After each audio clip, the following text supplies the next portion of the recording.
سے جائیں گے بھائی 75 میل کی رفتار سے بھی جائیں تو کچھ ٹائم لگے گا،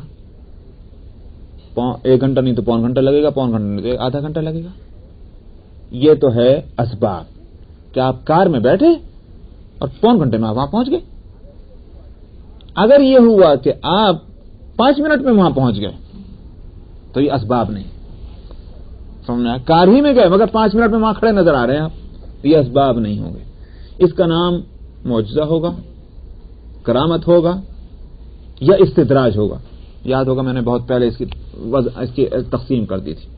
حاصل یہ ہے کہ عادتاً جو کام جس طرح نہ ہو سکتا ہو اس طرح ہونا، وہ ہے ایک معجزہ۔ اگر نبی سے اس کا ظہور ہو رہا ہے تو وہ معجزہ ہے۔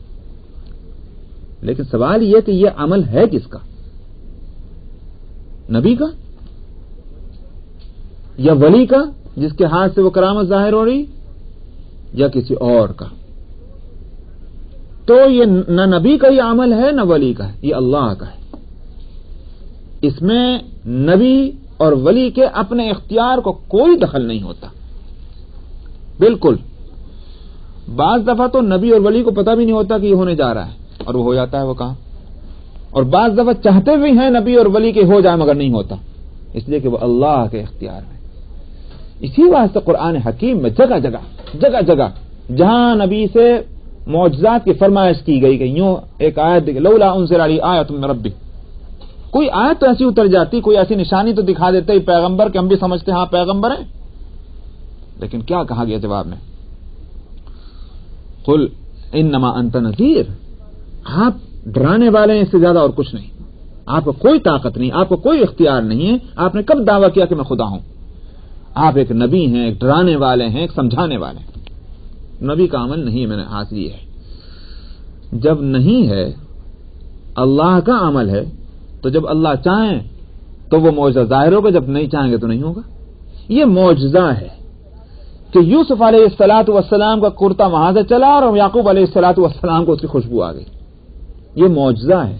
معجزہ جب اللہ کا فعل ہے تو اس میں کوئی اشکال کی بات نہیں کہ یعقوب علیہ السلام کو اس وقت خوشبو کیوں نہیں آئی تھی جب 20 میل کے فاصلے پر یوسف علیہ السلام کنویں میں چھپے تھے، جب کیوں نہیں خوشبو آئی؟ اس لیے کہ نہ یعقوب علیہ السلام کی ناک میں اس وقت طاقت تھی نہ اس وقت طاقت ہے۔ یہ تو اللہ سبحانہ و تعالیٰ کا عمل ہے کہ سینکڑوں میل کی جو ہے وہ خوشبو ان کو آ گئی، ورنہ سینکڑوں میل کی خوشبو کس کو آیا کرتی؟ تو اس لیے وہ اعتراض نہیں ہوگا اس میں۔ ولما فصلت العیر قال، اب وہ تو فارسی میں بھی ایک شعر ہے، گہے بر تاری میں اعلی نشینم، گہے بر پشت پائے خود نبینم۔ یہی ہے اور اولیاء اللہ کی، انبیاء علیہ السلام، کبھی تو یہ ہے کہ اوپر بیٹھے آسمانوں سے اوپر کی سیر ہو گئی، اور کبھی اپنے پیر کے اوپر کے حصہ کیا ہے وہ بھی نظر نہیں آ رہا ہے۔ تو یہ اگر اپنا دیکھنا اپنی طاقت کا ہوتا تو ظاہر ہے کہ یہ فرق نہ ہوتا۔ سمجھ میں آیا؟ ایک آدمی کی نظر 1 میل تک دیکھ سکتی ہے، بھائی صبح کو دیکھ لو چاہے شام کو دیکھ لو، کل دیکھ لو یا آج دیکھ لو، یہی ہے گا۔ لیکن اگر دیکھنا اپنے اختیار کا نہیں دوسرے کے اختیار کا ہے تو جب وہ میاں چاہیں گے جب دیکھے گا، نہیں چاہیں گے تو نہیں دیکھے گا، یہ تو ان کے چاہنے کی بات ہے۔ قالوا تاللہ انک لفی ضلالک القدیم فلما ان جاء البشیر القاہ علی وجہہ فارتد بصیرا، کہ جب خوشخبری سنانے والا آ گیا، حضرت یعقوب علیہ السلام کے گھر پہنچا، تو مطلب یہ ہے کہ قافلہ پہنچا، قافلہ تو ابھی سامان وامان کھولنے میں ہوگا، ایک آدمی دوڑا گیا اور وہ کرتا لے جا کر کے، اس لیے کہ اس سفر کی سب سے بڑی خوشخبری کیا ہے؟ بھائی وہ چیز حاصل ہو گئی جس کے لیے سارا سفر کیا گیا تھا۔ سفر کس لیے کیا گیا تھا؟ یوسف کی تلاش میں علیہ السلام، یاد ہے نہیں؟ ابا جان نے کیوں بھیجا تھا ان لوگوں کو، جاؤ یوسف کو تلاش کرو اور اس کے بھائی کو، تب یوسف بھی مل گئے، بھائی بھی مل گئے ایک ہی سفر میں۔ تو اس بات سے سامان کھولنے کی فکر بعد میں ہوگی، پہلے تو جاؤ ابا جان کو خوشخبری سناؤ۔ اور پھر مزید کیا؟ مزید یہ کہ معلوم یہ ہوا کہ اس کرتے کے ڈالنے سے ابا جان کی آنکھیں بھی ٹھیک ہو جائیں گی، تو پھر تو جلدی ہونی چاہیے۔ تو وہ بقیہ سامان کھولنے میں لگے، ایک جو ہے دوڑ کر آیا، اس کو قرآن کہتا البشیر، تو بشیر اس کا نام نہیں تھا بلکہ یہ کہ خوشخبری سنانے والا۔ جب آیا ڈال دیا حضرت یعقوب علیہ الصلوۃ والسلام کے چہرے پر اس کرتے کو، فرتد بصیرا، وہ تو سمکھے ہو گئے، نظر آنے لگا ان کو یعقوب علیہ الصلوۃ والسلام کو۔ تو وہی اللہ نے یہ فرما دیا ہوگا کہ اب یہ ان کا یوں کہیے کہ اگر وہ تمہاری جدائی کے غم میں آنکھوں سے محروم ہوئے ہیں تو تمہارے ذریعے سے ان کی اس آنکھوں کو لوٹایا جائے گا. یہ اللہ نے بتایا ہوگا. قال الم اقل لكم انی اعلم من اللہ ما لا تعلمون. یعقوب علیہ السلام فرمانے لگے دیکھو میں نہیں کہتا تھا تم سے کہ میں اللہ کے تعلق سے اللہ کے سلسلے میں وہ باتیں جانتا ہوں جو تم نہیں جانتے. تم مایوس تھے, یوسف نہیں ملیں گے, بنیامین نہیں ملیں گے, تم مایوس تھے. 40 سال گزر گئے, اب کہاں ہاتھ آئے گا. تم مجھے ہی کہتے تھے کہ بڈھا سٹیایا ہوا ہے, لیکن میں کہتا تھا کہ اللہ کے بارے میں خوب جانتا ہوں. یہ مجھے امید تھی اللہ کی ذات سے کہ مجھے یوسف بھی ملے گا اور بنیامین بھی ملے گا. دیکھو بات صحیح نکلی کہ نہیں نکلی. قالوا یا ابانا استغفر لنا ذنوبنا انا كنا خاطئین. بیٹے کہنے لگے ابا جان, اب کہہ رہے ہمارے ابا جان ہمارے گناہوں کی مغفرت چاہیے. انا كنا خاطئین, ہم واقعی خطا کار تھے, ہمارے لیے آپ مغفرت چاہیں. آخر آپ نبی ہیں, ہمارے ابا ہیں, تو ہمارے لیے مغفرت چاہیے. ابا جان نے کیا فرمایا؟ قال سوف استغفر لكم ربی انه هو الغفور الرحیم. فرمایا دم لو, ان قریب تمہارے لیے مغفرت چاہوں گا اپنے رب سے, بلا شبہ وہ بڑی مغفرت فرمانے والا مہربان ہے. ارے صاحب یہ کیا ہوا؟ یوسف علیہ السلام سے کہا گیا تھا ہماری خطا معاف کر دیجئے, کہنے لگا فکر مت کرو, کوئی معاوضہ نہیں, اللہ میاں بھی معاف کر دے. ابا جان سے کہا, کہنے لگا ان قریب تمہارے لیے مغفرت چاہوں گا. ابا جان یوں نہیں کہہ رہا جاؤ معاف کیا. فرق سمجھ آ رہا نہیں آ رہا ہے؟ یہ کیوں ہے؟ یوسف علیہ السلام تو کھڑ سے معاف کر رہے ہیں اور ابا جان فوراً نہیں کہہ رہے ہاں معافی چاہوں گا. دراصل اس میں فرق ہے. وہاں قصوروار تھے, مجرم تھے صرف حضرت یوسف کے. حضرت یوسف نے اپنے حق کے تعلق سے دستبرداری کر کہہ دیا کہ بھائی ٹھیک ہے میری طرف سے معافی, اللہ بھی معاف کرے. یہاں مسئلہ جو تھا وہ یہ تھا کہ ابا جان کو کیسے معلوم کہ یوسف بھی معاف کر چکے ہیں؟ یوسف کا حق ابھی اٹکا ہوا ہے. تو جب تک کہ یہ نہ معلوم ہو جائے کہ یوسف بھی معاف کر چکے, یہ کیسے مغفرت کے لیے کہیں؟ سمجھا ہے؟ اس لیے صاحب حق کا حق پہلے ادا ہو جانا چاہیے. ظاہر ہے کہ بات اگرچہ چھوٹی ہو لیکن نبی جو ہیں ان کی نظر بھی ان چیزوں پر جائے گی نہیں. آخر نبی اگر ان باتوں کی رعایت نہیں کریں گے تو پھر کہاں سے ملیں گی یہ ساری باتیں؟ یعقوب علیہ الصلوۃ والسلام نبی وقت ہیں اور وہ سمجھ رہے ہیں کہ ان کی یہ خطا کار کس کے ہیں, قصوروار کس کے ہیں؟ ظاہر ہے کہ یوسف. اس واسطے میرے بھی ہیں, مگر ٹھیک ہے میں اپنا ہی حق معاف کروں, یوسف کا حق, اس لیے معلوم ہو جائے پہلے تب ان کے لیے مغفرت کی دعا کی جائے گی. اور یہ بھی نہیں کہا کہ میں نہیں چاہتا یہ, بلکہ یہ کہا کہ اللہ تعالیٰ معاف فرما دیں گے, امید بھی دلا دی ان کی. تو فرمایا کہ ان قریب میں تمہارے لیے اپنے رب سے مغفرت چاہوں گا, بلا شبہ وہی مغفرت فرمانے والا اور مہربان. آخر کو قیامت میں اللہ تعالیٰ بھی تو معاف نہیں کریں گے. اللہ میاں اپنے حق کو تو جس کو چاہے معاف کر دیں گے سوائے شرک کے, لیکن بندوں کے حقوق کو خود نہیں معاف کریں گے, بلکہ یہ کہ بندے ہی معاف کریں سو کریں. جو صاحب حق ہوں گے وہی معاف کریں گے. اللہ سے بڑھ کر کون صاحب اختیار ہے؟ ہمارے حق ہی کیا جی, سمجھا, ہمارا حق بھی دیا اللہ ہی کا تو ہے, لیکن یہ اللہ کا انصاف ہوگا. قیامت میں کسی نے کسی کو گالی دی, اللہ میں اگر کہے معاف کر دے, یہ بھی تو ہو سکتا ہے, لیکن اللہ تعالیٰ یوں نہیں کہنے کہ معاف کر دے. یہ الگ بات ہے کہ ویسے حالات پیدا ہو جائیں, طبیعتیں ادھر متوجہ ہو جائیں کہ کوئی انسان اللہ کی رحمتوں کو حاصل کرنے کی خاطر معاف کر دے. جب تک وہ معاف نہیں کرے گا یا جب تک کہ اس کو بدلہ نہیں مل جائے گا, اللہ تعالیٰ خود معاف نہیں فرمائیں گے. اللہ کا انصاف دیکھیے تو ظاہر ہے کہ پھر نبی بھی تو اللہ کے اخلاق لے کر آتے ہیں, نبی میں بھی وہ انصاف ہوگا. بس اعوذ باللہ من الشیطان الرجیم, بسم اللہ الرحمن الرحیم.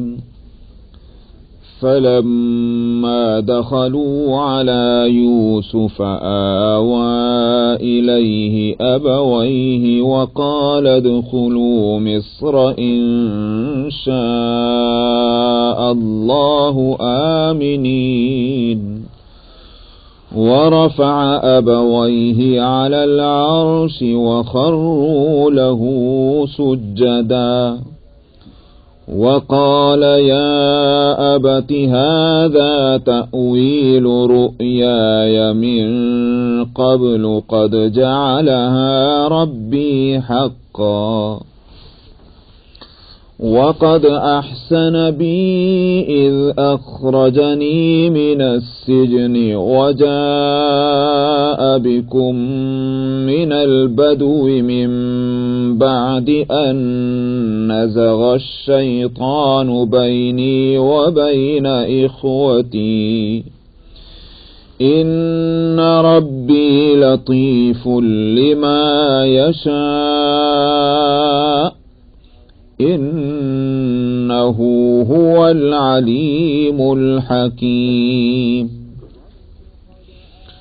رب قد آتيتني من الملك وعلمتني من تأويل الأحاديث فاطر السماوات والأرض أنت وليي في الدنيا والآخرة توفني مسلما وألحقني بالصالحين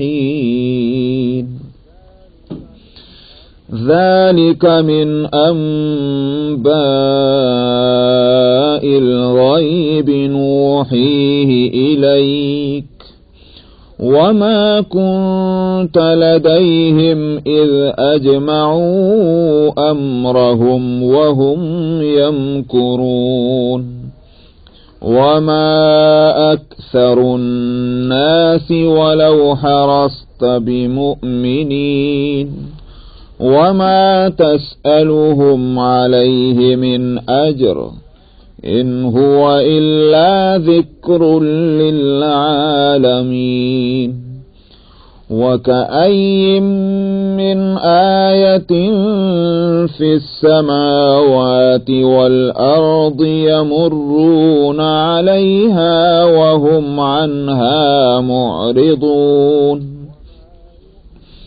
وما يؤمن أكثرهم بالله إلا وهم مشركون أفأمنوا أن تأتيهم غاشية من عذاب الله أو تأتيهم الساعة بغتة وهم لا يشعرون قل هذه سبيلي أدعو إلى الله على بصيرة أنا ومن اتبعني وسبحان الله وما أنا من المشركين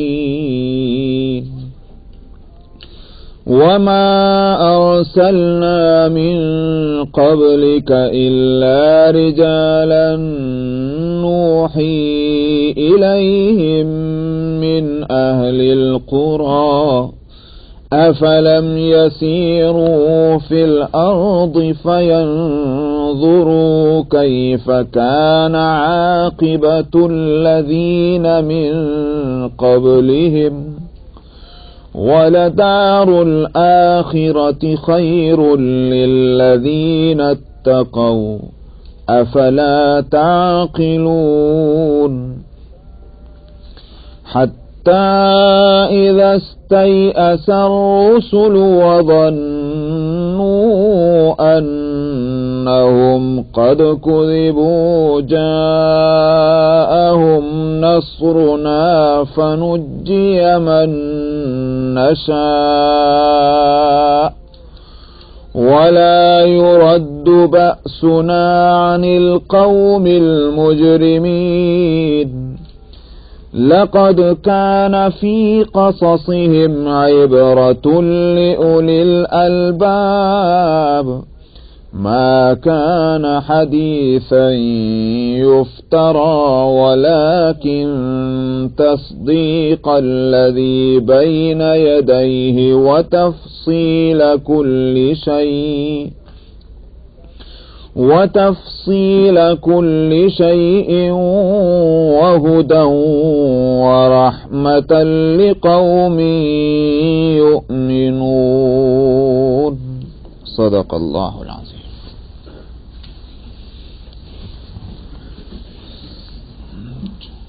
میرے خیال سے جب پانی ہو جائے گا سردی ہوتی ہے تو پیاس بھی بڑھتی ہے، پتہ نہیں کیوں.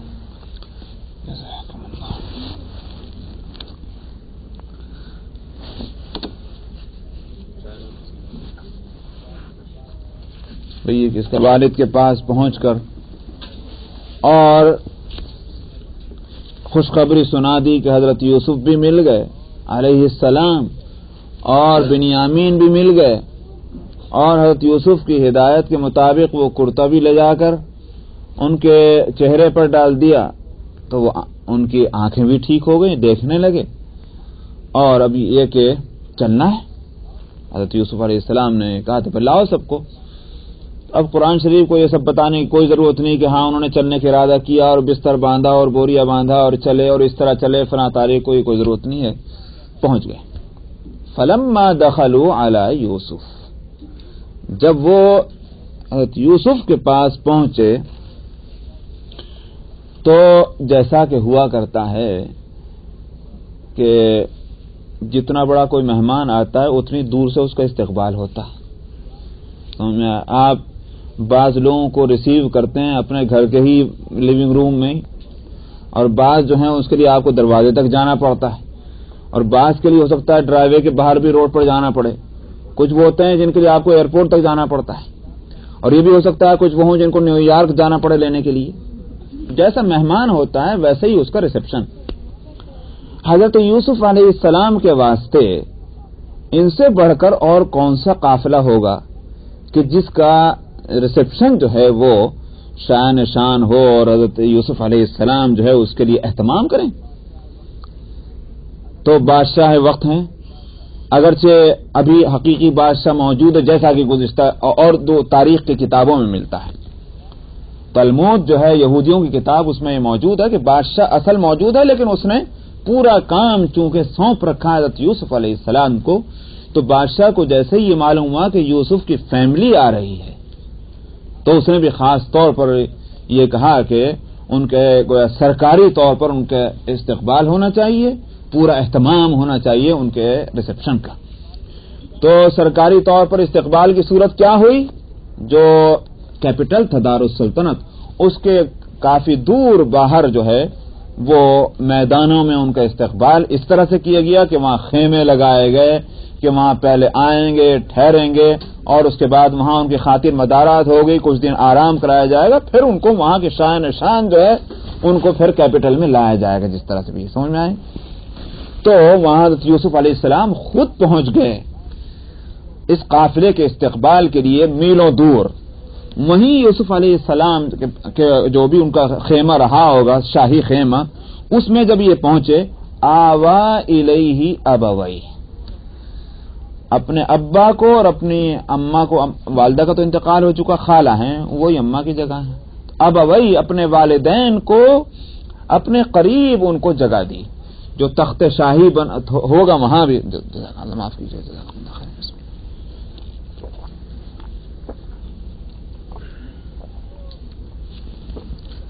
تو وہ جو تخت شاہی جو تھا خیمے میں، بقیہ جو ہو گئے ان کے لیے تو چیئرز بچ گئیں یا کارپیٹ ڈال دیے گئے، لیکن والدین کو اپنے پاس تخت شاہی پر بٹھلایا.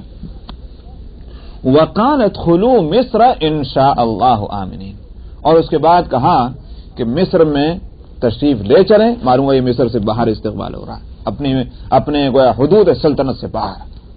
مصر میں آپ تشریف لے چلیں، اللہ چاہے تو امن کے ساتھ.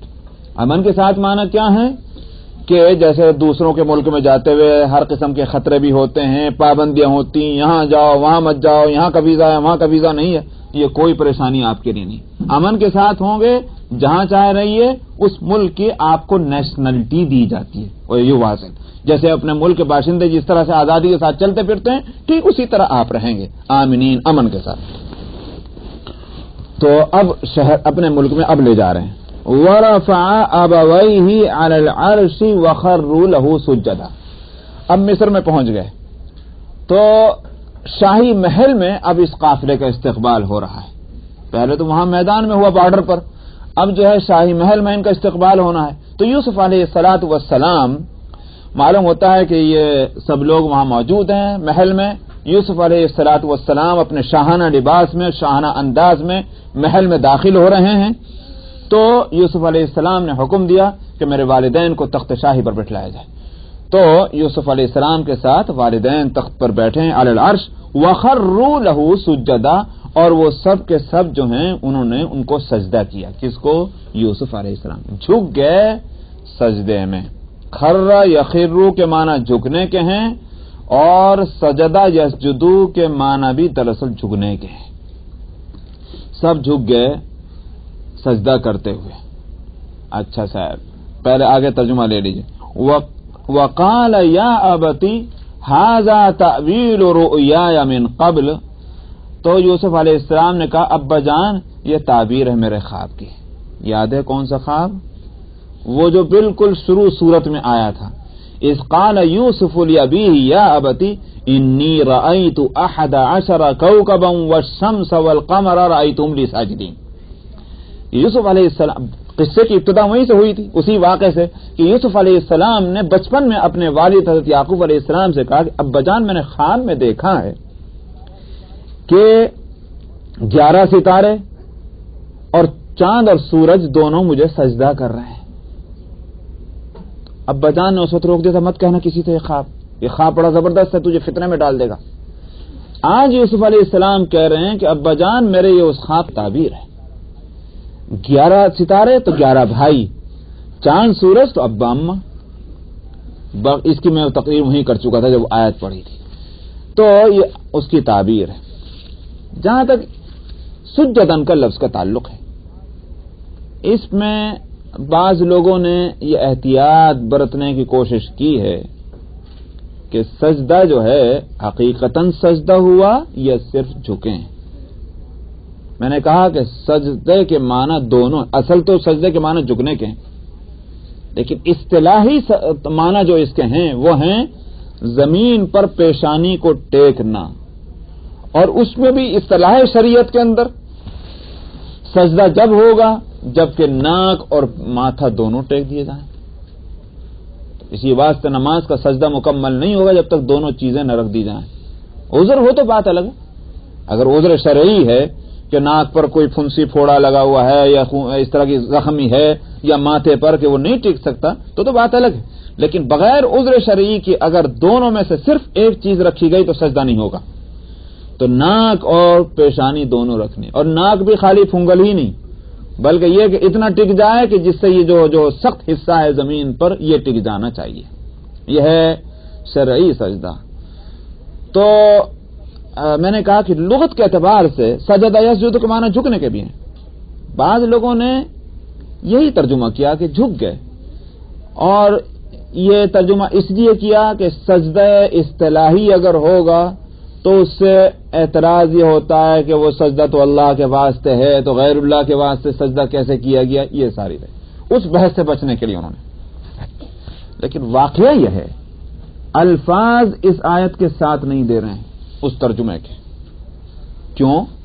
وجہ اس کی یہ ہے کہ خرہ یا خرو کے معنی بھی جھکنے کے ہیں اور سجدہ یسجدو کے معنی بھی جھکنے کے ہیں. جیسے میں نے کہا دو لفظ کیوں آئے اور ایک کو حال بنایا گیا. جو عربی گرامر پڑھ چکے ہیں ان کو میں نے وہ سمجھ جائیں گے. خرو جو ہے یہ ورب ہے، فعل ہے، سجدن حال ہے. جھک گئے. آپ اگر دونوں کا ترجمہ جھکنا ہی کریں، اب آپ مجھے ترجمہ کر کے بتلائیے. لفظی ترجمہ تو پھر ہو جائے گا جھک گئے جھک کر. یہ کیا بات ہوئی؟ یعنی یہ کوئی ترجمہ نہ بنا. جھک گئے سجدہ کرتے ہوئے، جبکہ جھکنے سے مختلف ہو سجدے کے معنی یعنی زیادہ جھکنا ہو، جو بھی صورت اس کی ہو. اس لیے میں نے کہا کہ الفاظ آیت کے ساتھ نہیں دے رہے ہیں اس ترجمے کے. ترجمہ تو اسی طرح کرنا ہوگا کہ جھک گئے وہ سجدہ کرتے ہوئے. اب بات یہ کہ جس اعتراض سے وہ بچنا چاہتے ہیں تو پھر اس اعتراض کا کیا ہوگا. ہم اصل بات یہ کہ پہلے اس کو سمجھ لیا جائے کہ سجدہ جو ہے یہ ایک صورت عمل ہے تعظیم کی. اللہ سبحانہ و تعالی کی بھی تعظیم ہے اور اللہ کے علاوہ اوروں کی بھی تعظیم ہے، مگر دونوں میں فرق ہے کیونکہ دونوں کے رتبے الگ الگ ہیں. تھوڑی دیر کے لیے مان لیجئے کہ بڑے بھائی کی بھی تعظیم ہے اور ابا جان کی بھی تعظیم ہے، مگر ظاہر دونوں میں بڑا فرق ہے کہ نہیں ہے. اسی طرح اللہ کے علاوہ اور جو بزرگ ہستیاں ہیں، چاہے وہ انبیاء ہوں کہ اولیاء ہوں کہ والدین ہوں، جو بھی ہوں، جن کی بھی تعظیم کی جائے، لیکن ظاہر ہے کہ اللہ کی تعظیم اور ان کی تعظیم یکساں نہیں ہو سکتی. کیوں؟ اس واسطے کہ اللہ کی عظمت اور ان کی عظمت یکساں نہیں ہے. خوش میں آئی نہیں بات یہ. تو اللہ کی تعظیم تو کیسے ہوگی کہ اس میں صورت عمل بھی ہوگی، حقیقت بھی ہوگی. حقیقت کیا ہے؟ اسی حقیقت کا نام ہے عبادت، یعنی اپنے کو کلیتاً کمپلیٹ ذلیل کر دینا اور اللہ کی عظمت کے سامنے، کہ میری کوئی حیثیت نہیں، میری کوئی حقیقت نہیں اللہ کی عظمت کے سامنے. یہ ہے وہ دراصل عبادت، اور جس عبادت کے ساتھ اطاعت بھی شامل ہے، فرما برداری، حکم برداری، یہ ساری یہ ہے عبادت. اسی واسطے ہے ایاک نعبد و ایاک نستعین، ہم صرف تیری ہی عبادت کرتے ہیں. تو اس عبادت میں کسی کو شریک نہیں کیا جائے گا. جس کو جو بھی ذرا کسی درجے میں بھی شریک کرے گا وہ شرک ہے، اور شرک ناقابل معافی جرم ہے. ان اللہ لا یغفر ان یشرک به ویغفر ما دون ذلک لمن یشاء. اللہ تعالیٰ شرک کی تو مغفرت نہیں کریں گے، اور اس کے علاوہ اور جتنے گناہ ہیں اس کے علاوہ اللہ جس کو چاہیں گے معاف کر دیں گے. نہیں، اللہ کے اختیار میں ہے، وہ اختیار میں تو وہ بھی تھا، یہ نہیں کہ اختیار سے باہر ہے، مگر اللہ نے ایک قانون بنا دیا، یہ تو معاف نہیں کروں گا، قانون بن گیا. اور چیزوں کے لیے قانون بس یہ ہے کہ اگر میں چاہوں گا معاف کروں گا، نہیں چاہوں گا تو نہیں کروں گا. آئی بات سمجھ میں نہیں؟ تو اور چیزیں تو معاف ہو سکتی ہیں اللہ کے قانون کے اعتبار سے، لیکن شرک جو ہے وہ ناقابل معافی بن چکا ہے. اور واقعہ یہ ہے کہ انبیاء علیہم الصلاۃ والسلام کی شریعتوں کو اگر سامنے رکھا جائے، ان کی تعلیمات کو، ایک چیز وہ ہے از آدم تا ایدم جو ایک اس میں کوئی فرق نہیں آتا، وہ ہے عقیدہ توحید اور شرک سے بچانا. یہ وہ چیز ہے کہ آدم علیہ الصلوۃ والسلام سے لے کر نبی کریم صلی اللہ علیہ وسلم تک تمام انبیاء کی تعلیم کا یہ ایک اصل الاصول ہے. اختلاف اگر ہے تو باعلاج کے اندر ہے. بھائی نماز کتنے وقت کی پڑھنی ہے، کس طرح پڑھنی ہے، روزے کتنے دن کے رکھنے ہیں، کس طرح رکھنے ہیں، زکوٰۃ کتنے مال میں دینی، کس طرح دینی، جو بھی ہے ان میں فرق ہے. لیکن جہاں تک بنیادی عقیدوں کا تعلق ہے کہ اللہ کو ایک ماننا بغیر شرک کے، اور اس وقت کے نبی کو نبی ماننا اور قیامت پر یقین کرنا، یہ جو چیزیں اس میں کوئی فرق کبھی نہیں آیا. تو اس کے معنی کیا ہوئے؟ شرک ہمیشہ ناقابل معافی رہا ہے، اور یہ ایک متفقہ تعلیم، متحدہ تعلیم ہے تمام انبیاء کی. ہو گئی بات؟ یہ بھی سمجھ آئی. مگر میں نے جیسے کہا کہ ایک ہوتی صورت عمل اور ایک ہوتی حقیقت عمل. تو حقیقت عمل کی حد تک تو شرک ہر زمانے میں ناقابل معافی رہا، لیکن صورتاً اگر یہ ہوا کہ کوئی عمل ایسا کیا جا رہا ہے کہ اس میں نیت جو ہے وہ عبادت کی نہیں ہے، اس کو الاؤ کر دیا گیا، جیسا کہ سجدہ. تو سجدہ انہی میں ہے. پچھلی شریعتوں میں تعظیم کے واسطے، ریسپیکٹ کے واسطے سجدہ کرنے کی اجازت تھی بعض شریعتوں میں، لیکن نبی کریم صلی اللہ علیہ وسلم جب تشریف لائے اس کو منع کر دیا گیا. کیوں؟ وجہ اس کی یہ ہے کہ پچھلے انبیاء علیہ الصلاۃ والسلام جو تشریف لائے وہ لائے خاص وقت کے لیے. اللہ کے علم میں یہ بات تھی کہ ہمیشہ کے لیے ان کو نہیں بھیجا جا رہا، نہ ہمیشہ کے لیے ان کی شریعت. اور انسان کا مزاج بگڑنے کا.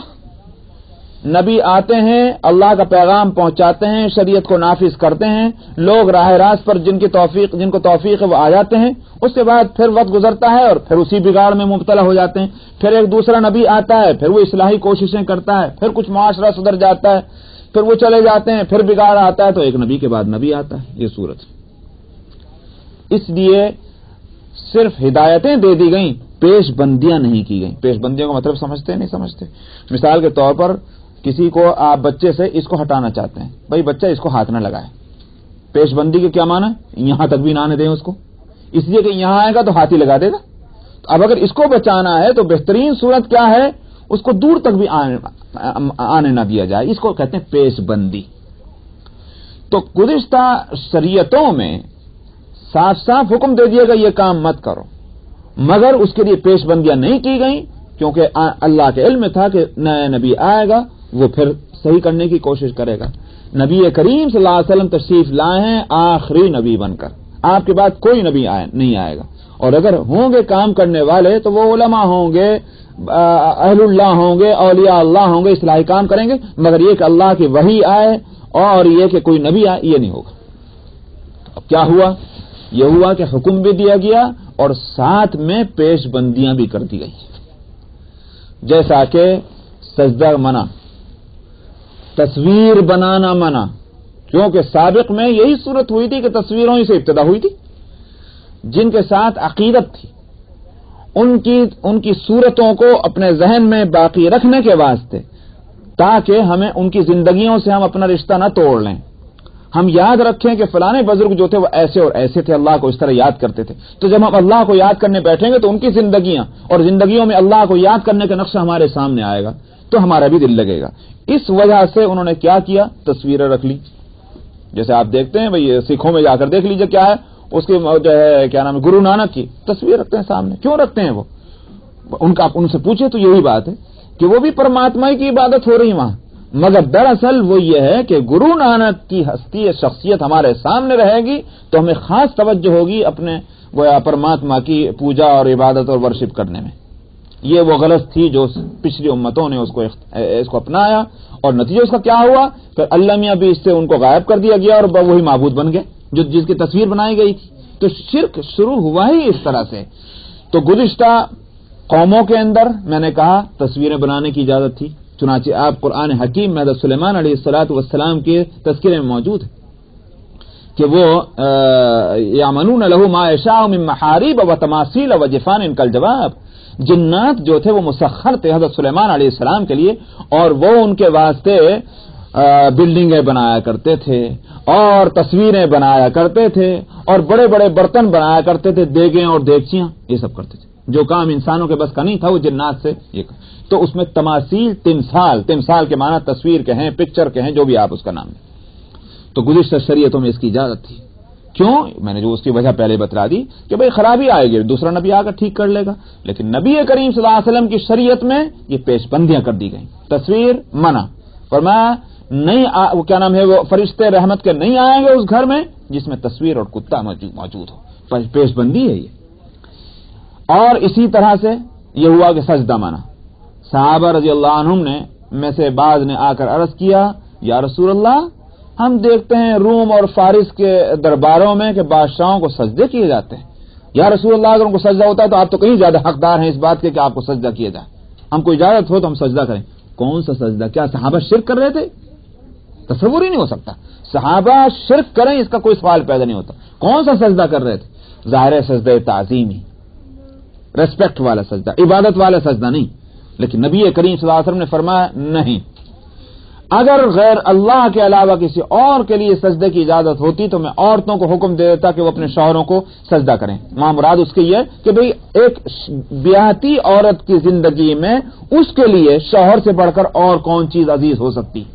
لیکن اگر اللہ کے علاوہ کسی اور کے لیے اجازت ہوتی میں اس کو اجازت دیتا اور حکم دیتا. فرمایا کہ نہیں، پابندی لگی.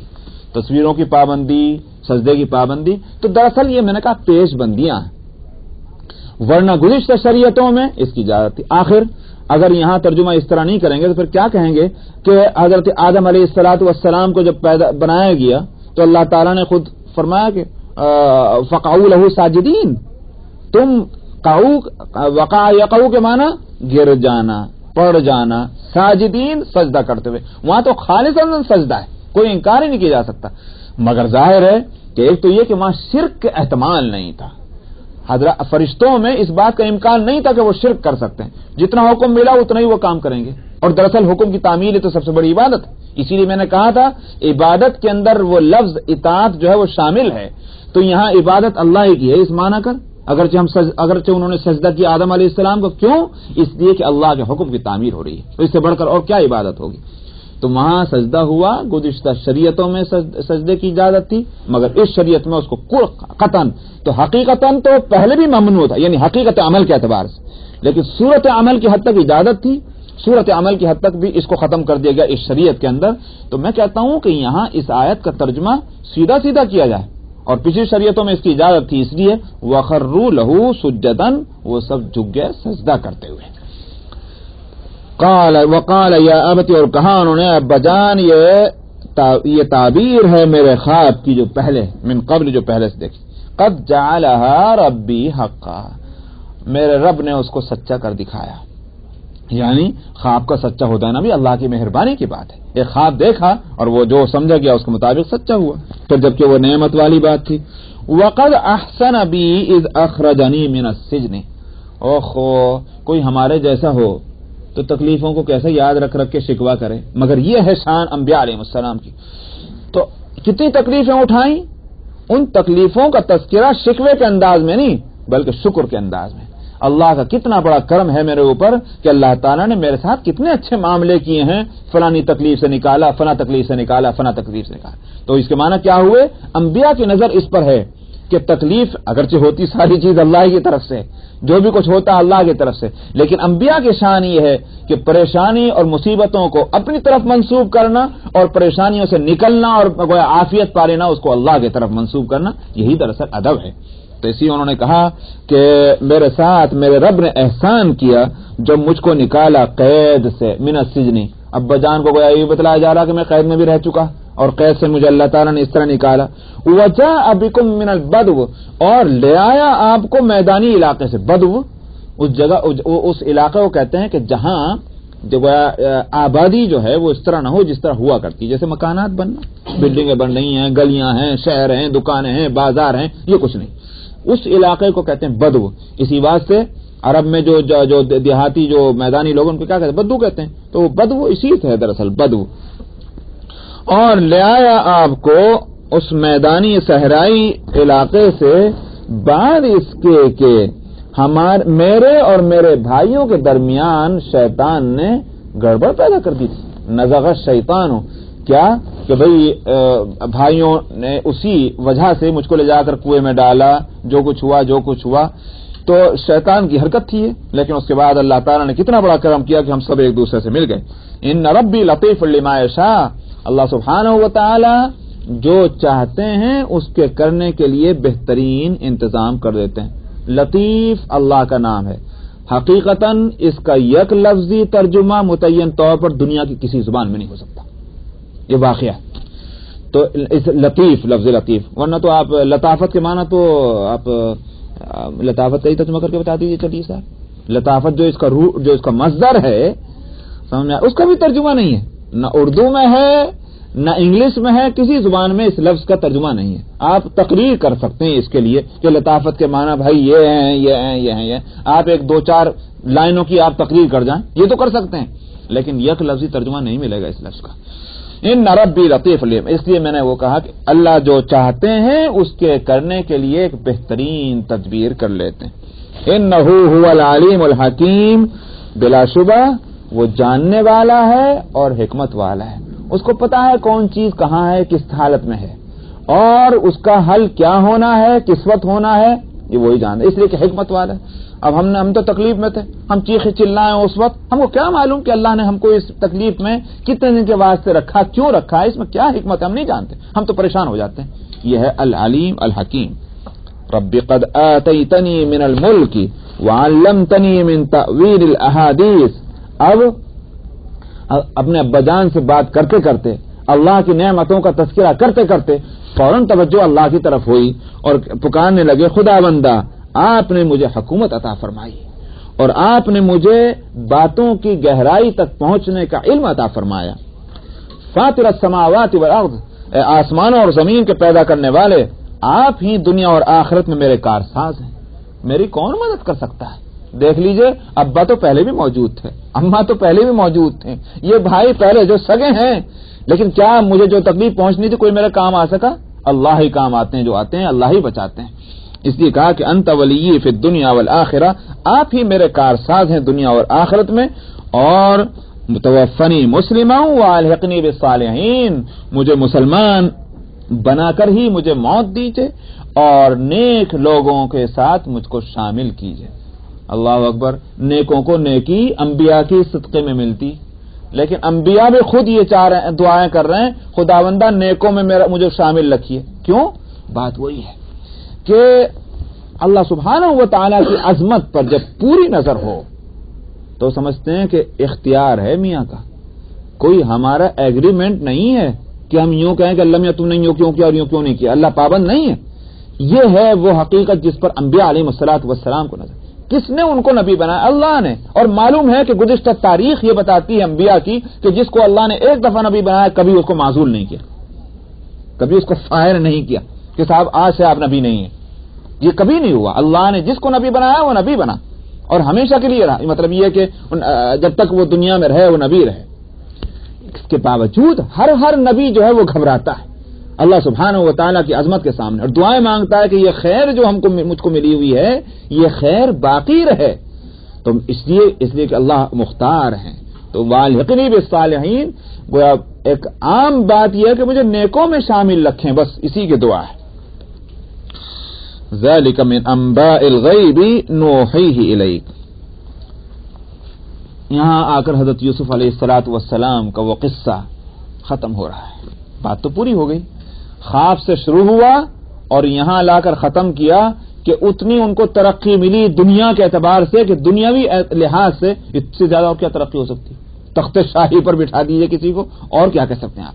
سمجھ میں آیا؟ وہ کسی نے وہ مشہور ہے نا وہ سقے، کیا ہے بچہ سقے کی حکومت، کہ بھائی کیا ہوا تھا ہندوستان میں کہ صاحب وہ کوئی سقہ تھا، بادشاہ اسے کسی بات پر خوش ہو گئے، بولا مانگ کیا مانگتا ہے. سمجھا؟ اس نے کہا کہ سرکار جان کی پناہ جو مانگوں دے بھی دیں گے. انہوں نے کہا جب ہمارے منہ سے لفظ نکل چکا ہے تو وہی. انہوں نے کہا ایک دن کی حکومت دے دیجیے. لیجیے صاحب، ایک دن کی حکومت بھی بہت بڑی نعمت ہے. تو اس سے بڑھ کر تو کوئی عزت اور عظمت ہو نہیں سکتی دنیا کے لحاظ سے کہ تخت شاہی پہ مل جائے. یوسف علیہ الصلوۃ والسلام کو اللہ تعالیٰ نے یہ دیا. اور اس کے علاوہ کیا ہوا کہ جو خاندان بچھڑ گیا تھا وہ خاندان بہت اچھی حالت میں آ کر ملا. یہ ایک دوسرے تو خاندان یکجا ہو اور عزت کی زندگی ہو اور دنیاوی مال کے اعتبار سے کسی طرح کی پریشانی نہ ہو اور ساتھ میں ایک ایمان اور اسلام کی روشنی میں دیکھیے تو ساتھ نبوت سے بڑھ کر اور کیا چیز ہوگی. نبی ابن نبی. تو اب یعقوب علیہ السلام بھی تشریف فرما ہے، یوسف علیہ السلام بھی موجود ہیں، دو نبی ایک جگہ اکٹھے ہیں. اور اس سے بڑھ کر اور کیا گویا روحانی اور گویا دینی عظمت جو ہے وہ اور برکت حاصل ہوگی. تو دینی برکتیں بھی حاصل اور دنیاوی گویا نعمتیں بھی یہاں موجود. تو اس سے بڑھ کر اور کیا چیز ہوگی. یہ واقعہ یہاں کر ختم ہو گیا. مگر میں نے اگر غور کرنے کی بات یہ، قرآن پاک اگر محض قصے کہانی کی کتاب ہوتی جیسے ناول لکھ دیا جاتا ہے تو بات یہاں کر ختم ہوتی، کتاب بھی ختم ہو جاتی، سورت بھی ختم ہو جاتی، چھٹی. لیکن نہیں، واقعات جو سنائے جاتے ہیں وہ خاص مقصد کے لیے. اس سے کیا نتیجہ نکل رہا ہے، کس وجہ سے اس واقعے کو بیان کیا گیا، وہ اصل چیز ہوتی ہے. چاہے اس کو 4 لفظوں میں بیان کیا جائے مگر قرآن اس سے غافل نہیں. چنانچہ واقعہ حضرت یوسف علیہ السلام کو سنانے کے بعد اب آیا ہے جو جس کے لیے واقعہ سنایا گیا. فرمایا ذالک من انباء الغیب نوحی الیک. یاد ہے آپ کو میں نے شروع صورت میں کہا تھا کہ پوچھا تھا انہوں نے آ کر کے پوچھوایا تھا نہیں یہودیوں نے کہ یہ پوچھا جائے کہ بنی اسرائیل جو تھے وہ تو فلسطین میں رہتے تھے تو یہ مصر کہاں سے پہنچ گئے. یاد ہے میں نے شروع میں کہا تھا یہ ایک سوال تھا نبی کریم صلی اللہ علیہ وسلم سے. اس سوال کے اس جواب کو دینے کے واسطے پوری سورت اتر گئی. تو کیوں پوچھا گیا تھا؟ اس لیے کہ یہ تفصیل کوئی دوسرا نہیں جانتا. یہ تو وہ بنی اسرائیل ہی جانتے ہیں جو سوال کروا رہے ہیں. تو یہ تو کوئی عالم ہو پچھلی شریعتوں کا وہ بتلائے گا یا پھر نبی ہو وہ بتلائے گا. مکے والوں کو تو اس کی ہوا بھی نہیں لگی. اس واسطے نبی کریم صلی اللہ علیہ وسلم سے پوچھوایا گیا. پوری سورت اتر گئی. اب اس کے بعد جواب تو یہ بات بھی تو آنی چاہیے تھی. ذالک من انباء الغیب نوحیہ الیک. یہ غیب کی خبر ہیں جو ہم نے آپ کے پاس ایک پیغمبر بذریعہ وحی بھیجی گئی. وما كنت لديهم اذ اجمعوا امرهم وهم يمكرون. اور آپ اس وقت ان کے پاس نہیں تھے جب انہوں نے ایک چال چلی تھی اور اس مسئلے پر اتفاق کیا تھا. کس مسئلے پر اتفاق ہوا تھا؟ جا کر محمد سے پوچھو اس مسئلے کو جا کر. اور چال کیا تھی؟ چال یہ تھی کہ اگر بتا دیں گے تو ٹھیک ہے، نہیں بتائیں گے تو ان کی بات انہی کے سر ڈال دیں گے. آپ نبی کہاں سے ہو گئے؟ اگر نبی ہوتے تو اس سوال کا جواب دیتے. آپ نبی ہیں نہیں، خالی نبوت کا ڈھونگ رچاتے ہیں تو ان کی بات انہی کے سر ڈال دیں گے. تو یہ تھی وہ مکر. اذ اجمعوا امرهم وهم يمكرون، آپ اس وقت وہاں نہیں تھے جب یہ ایکا کر رہے تھے اور یہ چال چل رہے تھے. تو اللہ تعالیٰ نے ایک ہی آیت میں دو باتیں بتلا دی. ایک تو یہ کہ یہ وحی سے آیا ہے، وہی ہمارے پاس ہے تو آپ نبی ہیں، اور دوسری بات ان کا راز بھی کھول دیا، ان کا بھانڈا بھی پھوڑ دیا کہ دیکھو یہ آپ کے خلاف انہوں نے چال چلی تھی یہاں بیٹھ کر کے، آپ وہاں نہیں تھے لیکن ہم یہ بھی بتلا دیتے ہیں آپ کو. تو دونوں باتیں بتلا دی تاکہ یہ جو سوال کرنے والے ہیں اب ان کی گردنیں بھی جھک گائیں، ساتھ میں ان کو یہ یقین ہو جائے کہ یوسف علیہ السلام کا واقعہ جو ہے یہ بھی کہیں اور سے نہیں معلوم ہوا، اللہ ہی نے بتلایا، ورنہ تو یہ ہمارے جو ہے یہ راز یہ کون کھولتا. اذ اجمعوا امرهم وهم يمكرون وما اکثر الناس ولو حرصت بمؤمنین. آگے نبی کریم صلی اللہ علیہ وسلم کو یہ بھی بتلا دیا گیا